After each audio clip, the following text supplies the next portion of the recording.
누가복음 15장 11절부터 13절. 또 이르시되 이렇게 가죠. 시작. 또 이르시되 어떤 사람에게 두 아들이 있는데 그 둘째가 아버지에게 말하되 아버지여 재산 중에서 내게 돌아올 분깃을 내게 주소서 하는지라. 아버지가 그 살림을 각각 나눠 주었더니 그 후 며칠이 안 되어 둘째 아들이 재물을 다 모아가지고 먼 나라에 가 거기서 허랑방탕하여 그 재산을 낭비하더니. 사람에게는 그런 욕망이 있는 겁니다. 아주 방탕하게, 아주 돈을 진탕 써가면서 막 살아보는 거예요. 그래서 그렇게 살 수 있다면 얼마나 좋을까, 그런 생각들을 아주 젊은 시절에 20대 같은 때는 하는 경우들이 많이 있죠. 자, 그리고 이 둘째 아들이 실제로 그런 일을 실행을 합니다. 자, 주목할 만한 부분은 일단 아주 배은망덕한 말을 했다는 거죠. 12절에 내게 돌아올 분깃을 주소서. 무슨 소리예요? 아니, 아버지 돌아가시지도 않았는데 유산을 미리 달라는 거예요. 아니, 이런 녀석이 다 있나 싶죠. 만약 그 아버지가 당시 문화로 볼 때 정말 나쁜 마음 먹었으면은 그냥 내쫓아버릴 수도 있는 겁니다.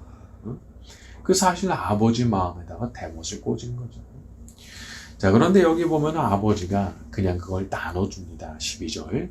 그 살림을 각각 나눠 주었더니. 그러니까 아버지께서 참 얼마나 좋은 분이신지 일단 해달라니까 그냥 해주시는 거예요. 자, 하지만 여러분, 우리 하나님 아버지께서도 마음에 상처를 받으시는 겁니다. 아버지는 필요 없고요. 저한테는 아버지 가진 돈이 필요합니다. 빨리 주세요. 빨리. 이런 말을 한다고 생각을 해보세요.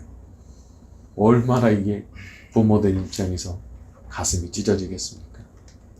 그래서 우리가 하나님 앞에 축복을 구할 때도 조금 조심해야 됩니다.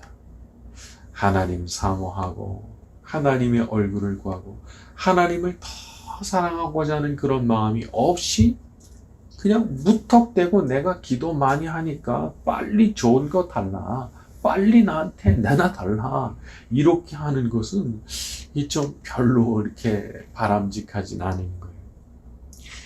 우리 하나님 아버지는 우리를 정말 사랑하시는 분이십니다.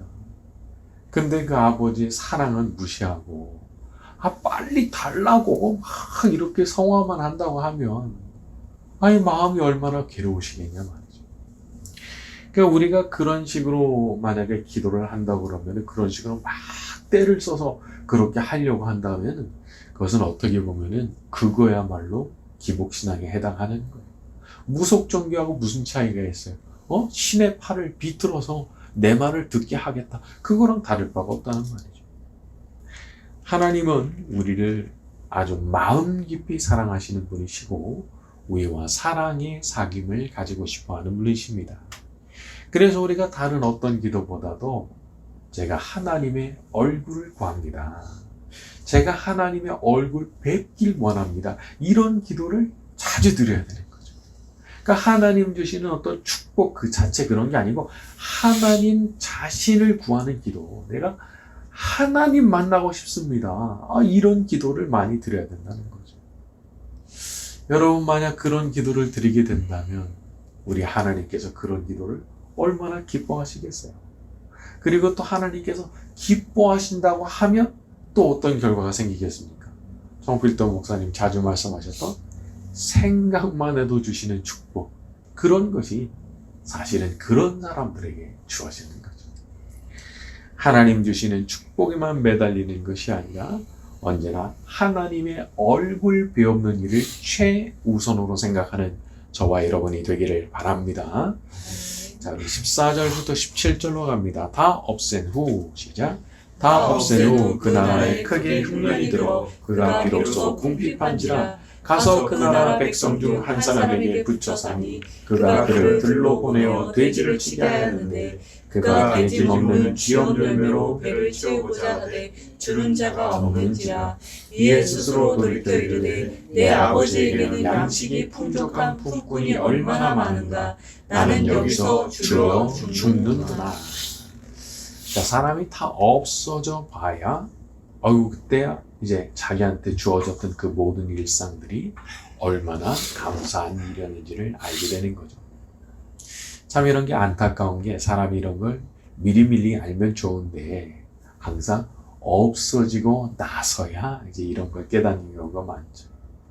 여기 보세요. 궁핍해지고 유대인들이 부정한 짐승으로 취급하는 돼지치고 심지어 돼지가 먹는 거라도 좀 먹고 싶었는데 그것도 주는 사람이 없었다는 거예요. 너무 비참한 상황이 된 거예요. 자, 그런데 인간이 하나님 떠나면 그렇게 되는 겁니다. 하나님 떠나면 자유로울 것 같고 마음껏 인생을 누릴 것 같고 뭐 그렇게 생각할지 모르지만 그 떠나간 곳에서 인생의 쓴맛을 제대로 보게 되는 거거든요. 전도서에서 솔로몬이 말을 합니다. 다 헛되어 바람을 잡으려는 것이로다. 사막에 신기루라는 게 있죠. 저 멀리서 보면 오아시스가 보여요. 가서 봐요. 없네. 그게 신기루죠. 근데 사람이 꾸는 사람이 그런 꾸는 꿈이 이제 그런 거죠. 하나님 떠나면은 뭐 그냥 좋은 거 있을 것 같지만 가보면 사막 외에 아무것도 없는 거죠. 하지만 우리 하나님은 어떤 분이십니까? 17절에 내 아버지에게는 양식이 풍족한 품꾼이 얼마나 많은가. 아들도 아니고 품꾼들한테도 넉넉한 양식을 주시고 풍족하게 먹고 살 수 있게 해주시는 분이 바로 우리 하나님 아버지이신 거죠. 우리 하나님은 우리를 언제나 돌봐주시는 분이십니다. 돌봐주시는 분. 다만 한 가지를 우리가 잘해야 되는데 기도를 잘해야 됩니다. 기도는 일입니다. 일.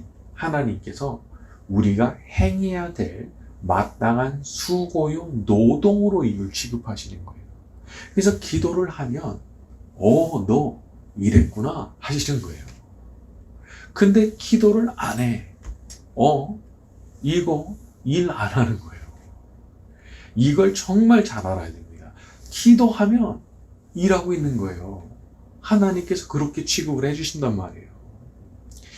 사람이 기도를 안 하고 뭔가 이루어지게 되면 자기가 이룬 줄 압니다. 자기가 잘해서 된 줄 알아요. 그래서 하나님께서 이 기도라고 하는 어쩌면 참 힘드시는 그런 과정을 통해서 주시는 거죠. 하나님께서 내려주시는 것이라는 사실을 분명히 인식하도록 기도라는 과정을 통해서 우리에게 뭔가를 주신다는 거예요. 자, 한편으로 이것은 가히 복음이라고도 볼 수 있습니다. 왜냐하면 기도를 일로 쳐주시는데 이게 얼마나 좋으냐 말이에요. 무슨 자본이 필요해요. 무슨 종잣돈이 필요해요. 세상에는 자본이 없으면 안 되는 일이 많죠. 그리고 젊음과 힘이 없으면 안 되는 일 많습니다. 그런데 기도는 아니에요. 그냥 의식이 있다면 할 수 있는 거예요. 이게 이 머리가 살아서 의식이 있다면 할 수 있는 겁니다. 그리고 오직 겸손한 마음, 그냥 은혜를 구하는 간절한 마음으로 나와서 시간 들여서 기도하면 그걸 일로 쳐주시니까. 그러니까 우리가 참 어떤 면에서는 너무 수지 맞은 사람들이라는 거죠. 여러분, 이 자리에서 우리가 기도하는 것도 우리 하나님께서 일로 쳐주시는 줄로 믿습니다. 그 하나님께서 그렇게 우리의 기도를 기다리고 계시는 거죠. 자, 우리 18절과 19절로 갑니다. 내가 일어나, 시작. 내가 일어나 아버지께 가서 이르기를 아버지, 내가 하늘과 아버지께 죄를 지었사오니 지금부터는 아버지의 아들이라 일컬음을 감당하지 못하겠나이다. 나를 품꾼의 하나로 보소서 하리라 하고. 자, 하나님 앞에 회개하고 돌아가는 사람의 정상적인, 아주 정상적인 생각이 무엇인지를 보여줍니다. 제가 죄를 지었으니까 어떻게 제가 아들이라 하겠습니까? 그냥 품꾼의 하나로 봐주십시오. 자기 자신을 땅바닥까지 낮추는 겁니다. 땅바닥까지. 아들이라고도 하지 마시라는 거예요. 거기까지 자기의 각오가 내려간 거예요. 우리가 하나님 앞에 돌아갈 때는 언제나 이렇게 지극히 겸손한 마음으로 자기 자신을 더 낮출 수가 없을 정도의 마음으로 나가야 됩니다. 아주 뻔뻔하게 나 왔으니까 용서해달라. 용서하는 거 당신의 의무 아니냐. 뭐 어느 유명한 사람이 이렇게 말하고 죽었다 하더라고요. 신이 뭐 용서하는 거는 신의 의무다. 무슨 소리라는 거예요 지금. 멸망을 자초하는 말입니다. 그런 것은 하나님이 어떤 분이신 줄 알고 감히 그런 식의 말을 하죠. 인간이 높으신 하나님 앞에 나갈 땐 항상 자기의 분수를 알고 나가야 됩니다. 자기가 얼마나 많은 죄를 지은 인간인가를 뼈저리게 깨닫고 그냥 낮추는 가운데 나가야 되는 거죠. 자, 그러면 이렇게 자기 자신을 아주 땅바닥까지 낮추고 돌아가는 이 아들에 대해서 아버지께서 어떻게 대하시느냐. 자, 우리 20절로 갑니다. 20절. 이에 일어나서 시작. 이에 일어나서 아버지께로 돌아가니라. 아직도 거리가 먼데 아버지가 그를 보고 충히 여겨 달려가 목을 안고 입을 맞추니. 아직도 거리가 먼데 아버지가 그를 보고 달려가서 목을 안고. 그러니까 아버지가 저 멀리에서부터 아들을 알아본 거예요. 저거 내 아들이다. 그리고 그냥 달려가는 거죠. 그냥 그 목을 딱 끌어안았어요. 여러분, 우리 하나님 아버지께서는 회개하는 우리들에 대해서 이런 마음 갖고 계시는 겁니다. 이제나 저제나 노심초사하시면서 언제 돌아올까 생각하시고 그 돌아오는 그 순간이 되면 그 기쁨을 이기지 못하시고 달려가서 그냥 끌어안고 싶은 그런 마음을 우리 하나님 아버지께서 갖고 계시다는 거예요. 마귀는 우리가 이런 아버지의 마음을 모르게 하기 위해서 동분서주합니다. 왜냐하면 이걸 알면 사람이 회개하고요. 이걸 알면 하나님께로 돌아가고 싶어 할 거 아니에요. 그러니까 자기 노예가 없어지니까 돌아가지 못하게 하려고 갖은 수를 쓰는 거예요. 돌아가 봐야 소용없다. 하나님 너 같은 놈한테 벌이나 주시지 너한테 주실 게 뭐가 있냐. 돌아가게 늦었어요. 그냥 그만둬. 이렇게 이제 마귀가 그 음성을 들려주는 거죠. 그런데 그것이 다 마귀가 들려주는 음성이라는 것을 알고 아주 결연하게 대처를 딱 해야 됩니다. 사람이 살다 보면 마음속에 부정적인 음성이 들려올 때가 있어요. 근데 그게 요거 마귀구나 라고 하는 걸 아는 사람과 그걸 모르는 사람은 대처가 완전히 달라집니다. 요거 마귀인데 싶으면 딱 의지를 세워가지고 웃기지 말라고, 나는 그런 말 안 듣는다고 딱 이렇게 방패를 들 수 있지만 요거 모르잖아요. 그럼 고개를 끄덕인단 말이에요. 고개를 끄덕여요. 그래서 잘못된 선택을 하시는 분들이 있어요. 이게 무서운 겁니다. 그 속에서 들려오는 그 내면의 음성이라는 게 무서운 거예요. 그 말 들으면 진짜 사람 죽을 수 있거든요. 우리 하나님 아버지께서는 우리를 분명히 예수님 안에서 예수님의 십자가로 인해서 우리를 자녀로 삼아주신 분이십니다. 그러니까 인간은 약속을 파기할 수 있어도 하나님은 그렇지 않으시거든요. 끝까지 그분은 당신의 약속을 지키시는 분이시거든요. 그래서 우리가 돌아가기만 하면, 진심으로 회개하기만 하면 얼마든지 우리를 안아주실 준비가 되어 있으신 줄로 믿습니다. 자, 우리 21절부터 24절로 갑니다. 아들이 이르되, 시작. 아들이 이르되 아버지 내가 하늘과 아버지께 죄를 지었사오니 지금부터는 아버지의 아들이라 일컬음을 감당하지 못하겠나이다 하나 아버지는 종들에게 이르되 제일 좋은 옷을 내어다가 입히고 손에 가락지를 끼우고 발에 신을 신기라. 그리고 살진 송아지를 끌어다가 잡으라. 우리가 먹고 즐기자. 이 네 아들은 죽었다가 다시 살아났으며 내가 잃었다가 다시 얻어라 하니 그들이 그들이 즐거워하더라. 즐거워하더라. 자, 우리 하나님 아버지는 진심으로 회개하는 사람, 진심으로 하나님 아버지께 돌아오는 사람을 기뻐하시고 그 사람을 위해서 축복을 내리십니다. 제일 좋은 옷을 내어다 입히고 가락지 끼우고 신겨라. 종들에게 명령하고 송아지 잡아라. 잔치하자. 말씀하시는 거죠. 어쩌면 사람이 자기 팔자를 고치는 게 이런 게 아닌가 싶어요. 하나님께 돌아오니까 하나님께서 입히시고 하나님께 돌아오니까 하나님께서 먹이시고 모든 걸 갈라지게 하시는 거죠.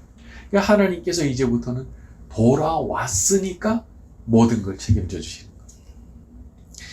이전에는 다 자기가 해야 됐잖아요. 하나부터 10까지 다 자기가 해야 됐잖아요. 근데 결국 그 사람이 얻은 결과가 뭐예요? 돼지치기 된 거잖아요. 돼지가 먹는 것도 못 얻어먹는 그런 신세가 됐었죠. 그러니까 하나님 떠나는 게 바보예요. 어리석은 거예요. 내가 하나부터 10까지 다 하겠다 내 스스로. 이 어리석은 거란 말이죠. 정말 지혜롭다면 늘 하나님께 붙어 있는 겁니다. 아버지 말씀 순종하고 그 집에서 잘 사는 거예요. 아버지 덕 보면서. 이게 똑똑한 사람이랍니다. 돌아오면 축복이 있습니다. 저도 참 지금까지 목회하면서 그런 케이스들을 꽤 많이 본 것 같아요. 그냥 인간적으로 보면은 저거 망한 건데 저거는 희망이 없는데 싶은 그런 사연을 가진 분들이 있더라고요. 근데 놀라운 것은 하나님께 돌아가니까 그러니까 하나님께서 이렇게 안아주시고 축복해 주시면서 일으키시는데 야, 이건 정말 상상을 뛰어넘는 그런 일들을 그분 인생에 만들어 주시더라고요. 그게 보면서 야, 하나님께서 하시면 망한 사람들이 일어나는구나. 이 인생 끝장났다 싶은 사람에게도 희망이 있는 거구나. 그런 생각이 들더란 말이죠. 오늘날도 이와 같은 축복이 하나님께로 돌아가기로 결심하는 모든 사람들을 위해 넘치도록 준비되어 있는 줄로 믿습니다. 자, 오늘 말씀 여기까지 하고 주기도문하고 자유롭게 기도하다 가시겠습니다.